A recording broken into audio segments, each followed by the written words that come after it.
Hurricane Milton made landfall as a Category 3 storm south of Tampa overnight with fierce winds, heavy rainfall, and multiple tornadoes touching down. Officials in St. Lucie County telling ABC that at least 4 people have been killed so far. We're taking a live look this midday from New Smyrna Beach. The powerful storm already causing damage and knocking out power for more than 3 million customers across Florida. That number is rising. Hurricane Milton's powerful winds also ripped off part of the roof from Tropicana Field in St. Petersburg, Florida. This is where the Tampa Bay Rays play. Florida Governor Ron DeSantis planned to use the stadium as a base camp for first responders. Thankfully, they were able to get away just moments before the major damage happened.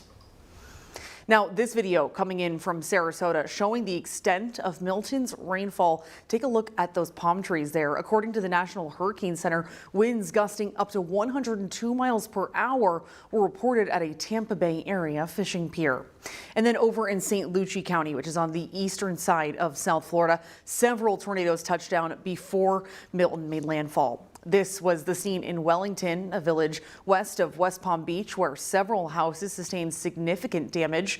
Further north along the coast in Vero Beach, a U.S. post office was hit, turning mail trucks and downing trees. It was really significant there. But the worst hit area appears to be in Fort Pierce, where the St. Lucie County Sheriff telling ABC News that there are, quote, multiple fatalities at a retirement community there following a reported tornado. That number has not yet been confirmed.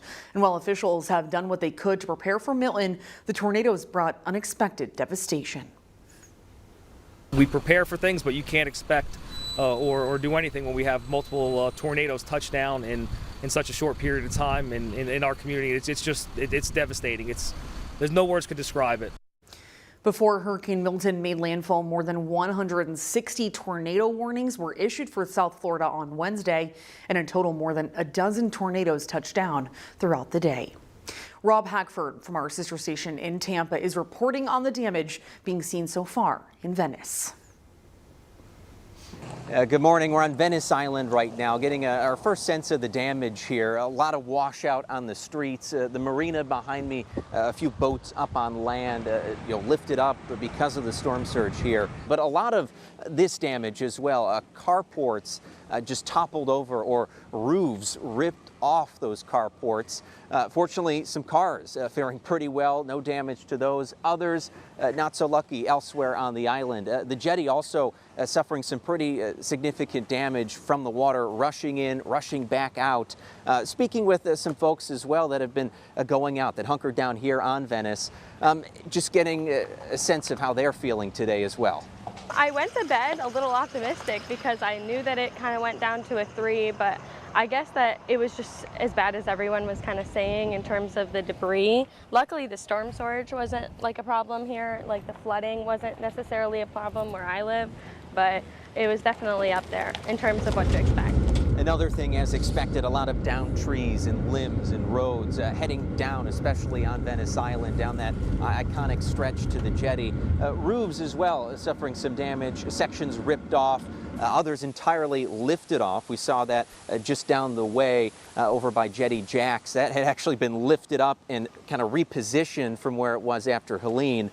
A lot of damage here on Venice Island, but folks are feeling fairly good about things this morning, just looking to get cleaned up and to recover from this. Reporting on Venice, Rob Hackford, 10 Tampa Bay. Wow, some incredible scenes there. And back here at home, the Iowa National Guard also says that a large contingency of soldiers are being activated to Florida. They will assist with the aftermath of Milton. They are from a company located in Perry, Marshalltown, and Audubon. Soldiers will be assisting with vehicles that are able to sustain high waters and transport essential supplies. And just remember that you can stream live coverage of Milton and its impacts on Florida on We Are Iowa Plus. Our stations, they are in the ground in Florida, working hard to keep you informed and connected. You can add the app on Roku, Fire TV, and Apple TV.